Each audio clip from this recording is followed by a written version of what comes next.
Episode 1 में हमने देखा कि कैसे वानी उस जादुई शीशे के अंदर चली जाती है और उस शीशे के अंदर जाने के बाद वो एक सफ़ेद रोशनी से भरी हुई जगह में पहुंच जाती है और वहां पर जाने के बाद वानी वहीं पे बेहोश हो जाती है और शीशा जिस पेड़ के सामने पड़ा होता है वो शीशा वहां से गायब हो जाता है।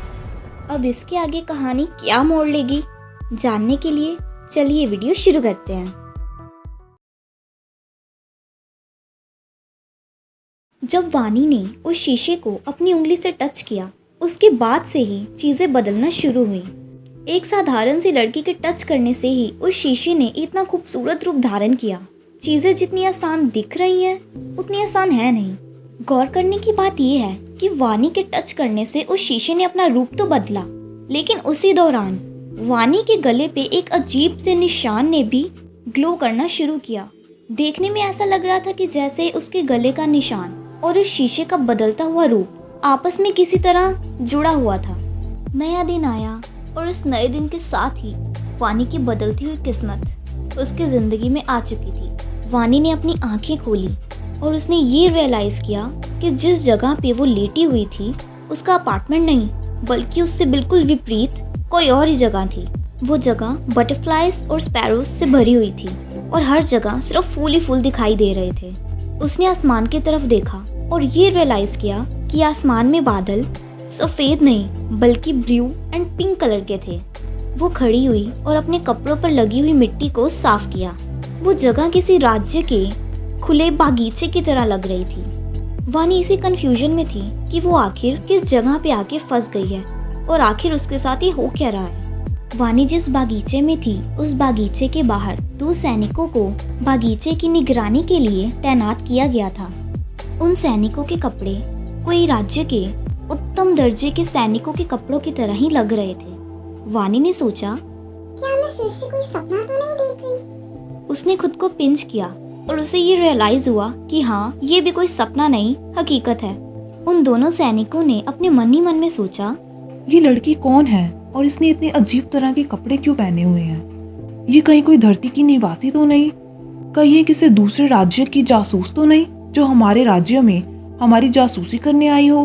और या फिर ये डार्क सोल ईवल के कबीले से तो नहीं जो हमारे राज्य में जानकारी इकट्ठा करने आई हो?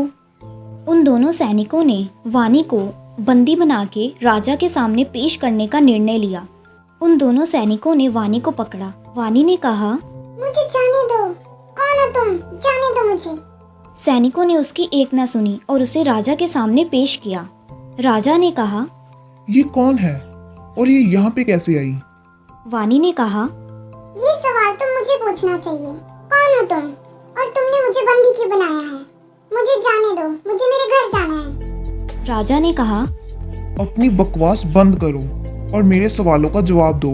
कौन हो तुम और यहाँ पे कैसे आई? वानी ने कहा, मैं बकवास नहीं कर रही, मुझे जाने दो। और वानी ने गुस्से में ये कहा, ये सारी चीजें उस स्टूपिड मिरर के कारण हो रही हैं। पता नहीं मैंने उस वक्त क्या सोचा और उस शीशे के अंदर चली गई। ये मेरी जिंदगी का सबसे घटिया फैसला था। राजा उसकी ये बात सुन के हैरान रह जाता है। वो मन ही मन में ये सोचता है, ये नामुमकिन है, नामुमकिन। ये कैसे हो गया? इस लड़की ने उस शीशे को बिना उसके पासवर्ड के कैसे खोला? और सिर्फ खोला ही नहीं, इसके अंदर प्रवेश करके हमारे इस कैसल में आ गई। ये कैसे हो सकता है? क्योंकि उस शीशे का पासवर्ड सिर्फ चुनिंदा लोगों को ही मालूम है और जहाँ तक मैं जानता हूँ, मैंने इस लड़की को आज तक नहीं देखा और ना ही मैं इस लड़की को जानता हूँ। तो ये लड़की हमारे कैसल में कैसे आ पाई? राजा उसके पास जाकर उसकी असली आइडेंटिटी के बारे में पूछता है और ये पता लगाने की कोशिश करता है कि उस लड़की के साथ आखिर ऐसा क्या हुआ जिसके कारण वो इस कैसल में आ पाई। वानी ने उसको सारी बात स्पष्ट रूप में बता दी। राजा मन ही मन में ये सोचता है, क्या ये वही लड़की तो नहीं जिसने उस दिन? नहीं, ये कैसे हो सकता है? नहीं। राजा उसके पास जाता है और उसके गले में एक निशान देख के हैरान रह जाता है। उसी दौरान जनरल शहजाद, जो वहाँ के सैनिकों के चीफ जनरल हैं, वहाँ पे आते हैं। जनरल शहजाद उस लड़की को देखते हैं और उसे देख के स्माइल करते हैं। ऐसा लग रहा था कि जैसे जनरल शहजाद उस लड़की को पहले से जानते हैं।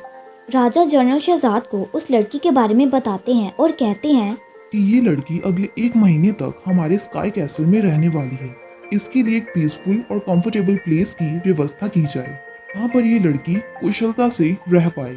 राजा शहजाद को ये भी कहते हैं कि ये लड़की पृथ्वी की निवासी है। इस बात का खास ध्यान रखा जाए कि इस लड़की पर कोई भी मुसीबत ना आ पाए और इसे हर वो चीज दो जो ये चाहती है। वानी उनकी ये बातों को सुन के मन ही मन में ये सोचती है, पृथ्वी की निवासी, स्काई कैसल, ये दोनों आखिर क्या बातें कर रहे हैं? वानी राजा को कहती है। मुझे मेरे घर जाना है, मुझे जाने दो। जनरल शहजाद राजा को कहते हैं, लॉर्ड, अगर ये लड़की अपने घर जाना चाहती है तो ये जा सकती है। जादुई दरवाजा अभी बंद नहीं हुआ। राजा जनरल शहजाद को कहते हैं, शहजाद, तुम्हें कुछ नहीं पता, वो दरवाजा बंद हो चुका है और अगले 1 महीने तक नहीं खुलेगा।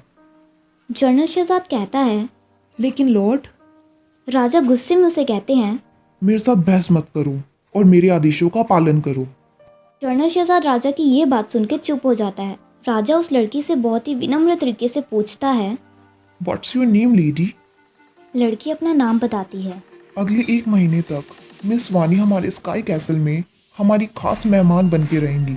इन्हें हर वो चीज़ दो जो ये चाहती हैं। याद रहे, मुझे कोई शिकायत का मौका नहीं मिलना चाहिए। जो हुक्म महाराज। और मिस वानी पृथ्वी की निवासी है, ये बात जितने कम लोगों को पता चले उतनी ही बेहतर है।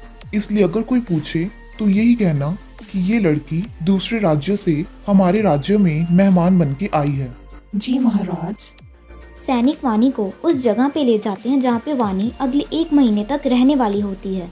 असल में वो जगह उस राज्य की राजकुमारियों का निवास स्थान होता है, जहाँ पे राजकुमारियाँ अपनी शिक्षा ग्रहण करने के बाद आराम करने के लिए आती हैं।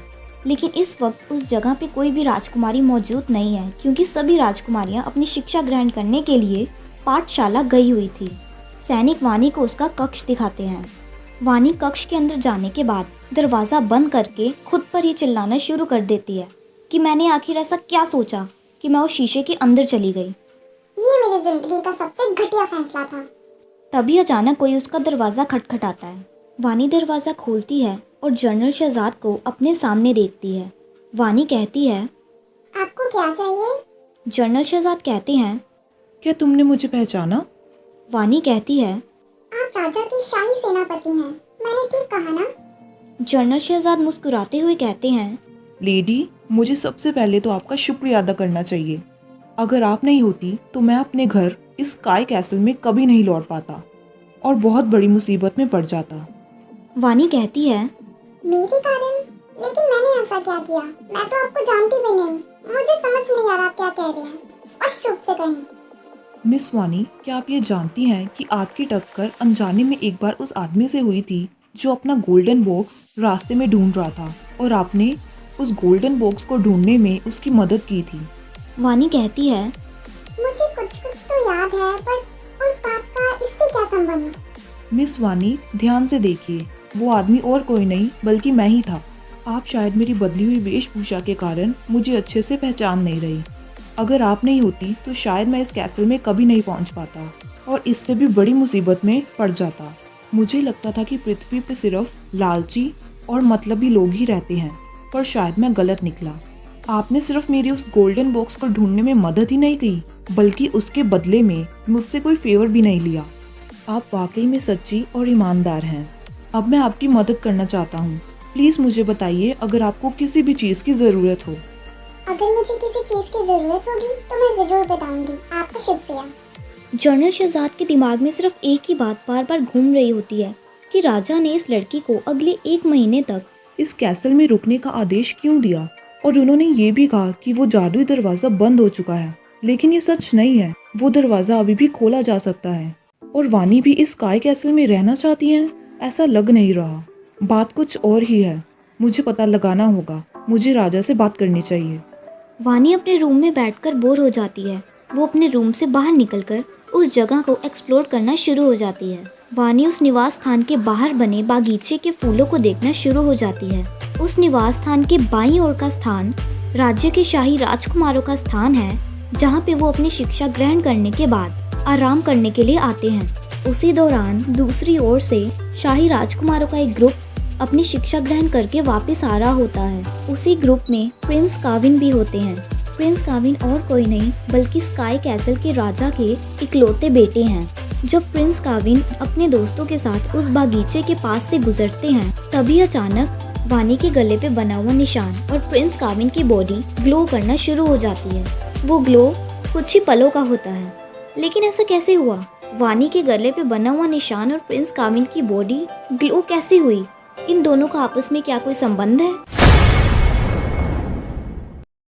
जानने के लिए वीडियो को लाइक करें, चैनल को सब्सक्राइब करें और कमेंट सेक्शन में ज़रूर बताएं कि आपको ये एपिसोड कैसा लगा। तब तक के लिए बाय बाय।